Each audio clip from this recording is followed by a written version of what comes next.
السلام عليكم ورحمة الله وبركاته. في أول الفيديو حابب نصلي على النبي ونزل للنبي كمان صلاة وندعي لأمواتنا وأموات المسلمين برحمة وليدها بشرها في فلسطين. الكابتن رامي كومباني، الكابتن رامي نيستا، الكابتن رامي مين أقول لك مين تاني؟ كابتن رامي ستام بتاع هولندا، لاعب هولندا، بس أنا مسميه رامي كومباني. عايز 85 مليون في الموسمين. اوعى تتراجع، لا تراجع ولا استسلام يا رامي يا ربيعة، يا رامي يا ربيعة. انت صدقت نفسك ان انت لعيب كوره صح؟ انا الحمد لله انا بطلع انتقدك وما بخافش.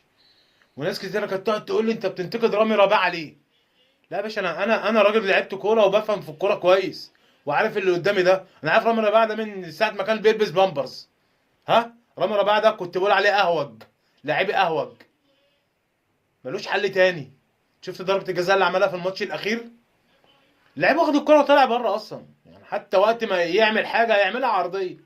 كابتن رامي ربيعه ليه؟ انت رايح فين؟ تعالى. ولا في فاول من بره ال 18، رامي ربيعه واقف في ظهر اللعيب واخده ونازل بيه الارض كده والحكم يحسبها فاول. لا، راح يشوح للحكم مش عايز الكره دي فاول ازاي؟ انا مش عارف. يعني انا واحد عاقل لو واحد اعمى يا راجل ما بيشوفش هيحسب فاول. كابتن رامي خلاص، قضي الامر الذي فيه تستفتيان. الاداره قالت له مع السلامه، ده اخر موسم ليك. هنروح نجيب زين الدين بالعيد. وقت ما نجيب زين الدين بالعيد طبعا النادي بتاعه هتلاقيه طالب مليون يورو، وهنجيبه هيبقى جنب اشرف داري. لو زياده عدد الاجانب يبقى اليو ديانج هيتنيه. لو عدد الاجانب هيبقى خمسه بس، يبقى كده اليو ديانج مع السلامه. ودي حاجه انا مش موافق عليها، بس هعمل ايه؟ مفيش مدافع مصري ولا اتنين مدافعين مصريين نجيبهم؟ ها؟ ولا انتوا هتمشوا اشرف داري بقى عشان اصاباته الكتير وهتسيبوا زين الدين بالعيد؟ الايام اللي جايه هتثبت لنا. المهم الكابتن رامي كومباني، كابتن رامي كومباني عايز 85 مليون. ده انت المفروض تدفع فلوس يا رامي يا كومباني.